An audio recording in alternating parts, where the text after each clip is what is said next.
Hello everyone, welcome to yet another day in this clown decade, the decade where things are only going to get worse before they get better. But today, as we are in December and Advent, I may as well do something somewhat Christmassy for my channel, and so I'm going to go through a small reading list that I basically suggest everyone in my subscriptions, and especially my members to be honest, make their way through, because this is a list of books that effectively have crafted my worldview, and so would be useful for literally everybody to read, but especially if you watch my channel regularly, because these are books that I typically reference quite a few times, obviously depending on the topic, but within my videos and streams that I'm on as well. So if you're struggling to know what to get someone else for Christmas, or maybe someone's asked you what you want, then here are a few suggestions of books that you may want and that other people can buy you, so let's get into it. So first up is The English and Their History by Robert Toombs, and this is a decent little tome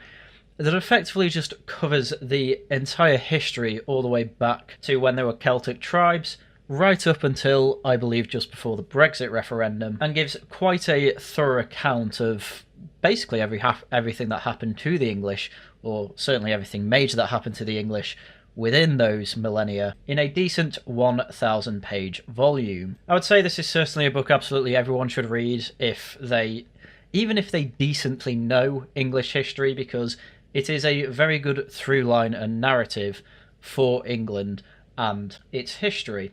I also have other recommendations for history books, such as Empire by Niall Ferguson that I reference an awful lot, and various biographies I've read, such as Margaret Thatcher's, Enoch Powell's, that of William Gladstone and Benjamin Disraeli, but they're more for if you want a general focus on certain aspects of the past rather than an overview of it, which this book is probably the best one to go for. Second, I have The 48 Laws of Power by Robert Greene. This is effectively The Prince by Machiavelli on steroids. It goes through in quite excruciating detail 48 laws, which effectively dictates where power lies, how you can avoid falling into the traps that other people may set to gain power, and also how you yourself can, if you're feeling so inclined, set traps to get power for yourself. This is the type of book that has been banned in American prisons because it's that effective, and so if nothing else you should read this just to have a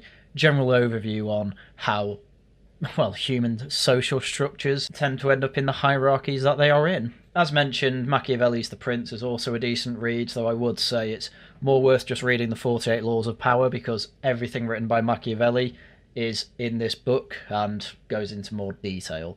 Next up, it's 12 Rules for Life by Jordan Peterson, though if you've already read this, there's always 12 more rules for life, which overall give you 24 pretty decent rules for how to be a fully functioning adult, effectively. It goes through 12 rules set out by Jordan Peterson, and then goes into detail as to how these rules are effectively deep within the human psyche and have been shown to work not only in historical context but also mythological ones, and typically lead to people having much better lives when they follow them. There's also plenty of anecdotes from Jordan Peterson as well, from his own life, and also life of patients that he has seen. Overall, after reading this, I generally try and follow the rules as best I can, and, well, what can I say? I can only say my life's improved from it, so definitely give this a read, and basically anything written by Jordan Peterson a read. I've never been disappointed. Next up is a book that everyone has claimed to have read, but probably actually hasn't, and this is 1984. Now, it's not a particularly long book, however, it is one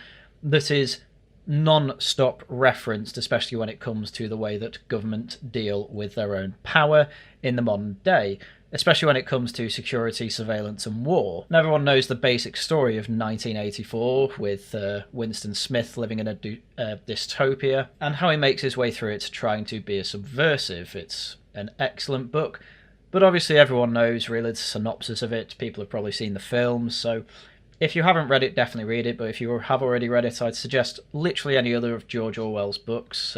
One that's kind of left field is Homage to Catalonia. That is about George Orwell's time in the Spanish Civil War, and it's actually more funny, I'd say, than it is devastating, partially because of George Orwell's writing style, but also just because of how useless the Spanish are. But if you're more interested in dystopian fiction, Fahrenheit 451, We, Brave New World, these are all good alternatives to 1984 that give a wider array of political dystopian fiction. So, as I say, anything by George Orwell or any other dystopian fiction's fine. If you've not read 1980, if you have read 1984, sorry. If you've not, definitely give it a read. Basic Economics by Thomas Sowell next. This is something that I think should be on everyone's bookshelf. It's quite a biblical book, but it goes through an awful lot of the subject in quite decent detail, along with real-life examples of what Thomas Sowell is talking about. Now, if you've either read this or if you don't feel like reading 1,000 pages of economics, there are shorter books that go through similar detail, like Economics in One Lesson by Hazlitt or How the Economy Works by Per Byland. Both of those books are good alternatives to this, but if you really want the nitty-gritty detail, Basic Economics is probably the best way to go. Next book is Prisoners of Geography by Tim Marshall. Now, this is nothing short of an excellent book, going through the geopolitics of 7 major countries, or group of countries, and is a good foundation for geopolitical understanding of, well, basically why countries do what they do, why, say, Russia was so desperate to get Crimea, and it turns out it's because all of their other ports freeze over winter. Why China is ever expanding, or why the USA was basically guaranteed to become a global superpower. So very good stuff, and he did a sequel called The Power of Geography, and I believe there's even a third book now called The Future of Geography, and it's all a basic understanding and primer for modern-day geopolitics. Great read, really helped me understand the way that the world works when it comes to countries, let's say, negotiating with each other. Definitely one that you should have in your stocking. Next up is definitely the shortest book in the list, and it is the very short Introduction to Liberalism by Michael Frieden. Now, this is an excellent book, and I was torn between choosing this or the 2 Treatises of Government, but either way I'm going to be referencing both in this section anyway, so it didn't really matter. But I probably recommend this book more than 2 Treatises of Government. One, because it's a modern book, so is a much simpler read, and 2, it gives you a very thorough history of what liberalism is and why effectively it's a massive mess. I've referenced it numerous times in any video where liberalism is the topic, and I've given my own breakdown of the book in some of those videos as well. If nothing else, it will give you an understanding of why I may have some issues with the way Carl Benjamin at the moment is going around saying that socialism is just the inevitable ending of liberalism. I completely reject that, and this book may help you understand why, because effectively liberalism is such a broad umbrella that you can basically put anything under it anyway, even Nazism probably. But anyway, put it in your stocking and you'll find out why I have that position. Next up is Abolition of Britain by Peter Hitchens. Very good book, giving you a brief overview of how effectively since the mid-20th century there has been a slow process of dismantling Britain's institutions, infesting them with people who are just left-wing all the way to full-blown Marxists, who are effectively trying to turn Britain into a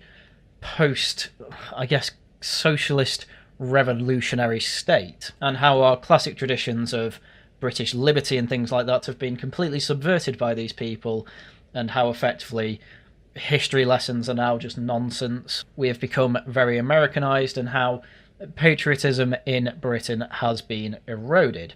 It's a very good book, definitely Peter Hitchens' best book, and will help you understand why we are in the mess we are in Britain. Next up, Starship Troopers. Absolutely excellent book. Mostly a war story, but the political messages hidden, and personal messages actually, hidden within it. Well, maybe not hidden, just explicitly said in it, are part of the reason that I am so basically sure of some of the positions that I do hold, especially when it comes to British liberalism, the whole concept of value, and the concept of the state. If you want to ignore all that, though, it is still a very good war story, which obviously inspired one of the best films ever made, despite the fact that that filmmaker was trying to parody this book, because he didn't read it. Well, anyway, if you want to understand that film better than literally the people that made it, I would suggest reading this book. Next up, it's Why Nations Fail by Professor Darin Acemoglu and James A. Robinson. This is a bit more on the domestic side of policy rather than geopolitics, which was my recommendation for Prisoners of Geography. However, this book's aim is to completely dispel the myth that geography dictates how well a country can do, and effectively goes into detail of how an extractive economy will always fail when compared to an inclusive economy, where if you have a decent free market and a high trust society, this will just naturally create wealth rather than a low trust, extractive, high tax society. So once again, very much worth a read, doesn't dwell too much on the economics of things, and of course brings in historical examples as to why, say, socialist countries fail whereas more capitalist ones succeed. Next up, it's The Rous Mind by Jonathan Haidt. This is a very good book for going into detail of effectively why liberals and conservatives don't see eye to eye. It explains how people's morals affects their decision making, who they see as a good and bad person, and whether this all comes from nature or nurture, or whether it's a mix of the two. Spoiler alert, it is a mix of the two. It is a very good book for understanding psychology, and effectively when I read this book, it effectively radicalized me into understanding that facts are basically only worth putting forward when you are talking to someone who actually sees you on the same moral level as you, i.e. facts may not care about your feelings, but people's feelings certainly don't care about your facts. Anyway, it's a very good book that very much helped me understand how I should debate and argue with people. Next up, it is Socialism, the failed idea that never dies. This is by one of my favoured modern-day economic commentators, Christian Niemitz, and the whole idea of this book is to effectively tick off a list one by one of why each socialist state goes through effectively the same three stages, effectively of grief, before absolutely collapsing under its weight, and leftist academics, despite the fact that they supported these socialist states, always then pretend that they never supported it, and that is assuming that these leftist academics were the type that actually got back from visiting these socialist states, because he's got quite a few funny stories of people going to, say, Cambodia when it was a socialist state and being killed for being intellectuals. Anyway, good little book that should snuff out any sort of socialist ideas that you have left in your head, because it clearly sets the precedent that the historical outcomes of socialism literally never work out and never will. And my final recommendation is The Last Wish by Andrzej Sapkowski. This is the first book in the series of The Witcher, following, obviously, as fans of the game will know, Geralt of Rivia as he makes his life on the path of a witcher, who is effectively a monster hunter for hire, and how he is in constant moral conflict with his path, which says he shouldn't get involved in any moral questions, yet he constantly gets involved in moral questions because it's basically impossible for humans to not get involved in moral questions. It's obviously a great introduction to the series, and to be honest with you, if you've played Witcher 3, you basically have no excuse for not reading this book. This book will be the start of your adventure through the entire series, because I know I couldn't stop reading it, and if nothing else will give you excellent background for playing through, well, not just Witcher 3, but the 3 Witcher games as well. Very much worth your time, definitely my favourite fantasy series, and I can say that at the moment because I've not read Lord of the Rings yet. However, that would also be a recommendation along with the Game of Thrones series. Anyway, that's everything I had for you for today, so I hope that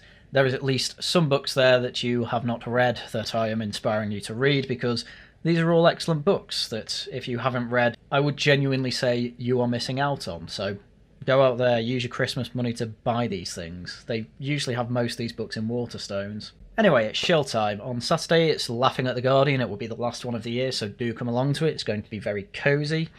Streams probably won't make a return until the new year, obviously, because of the Christmas period, though you never know.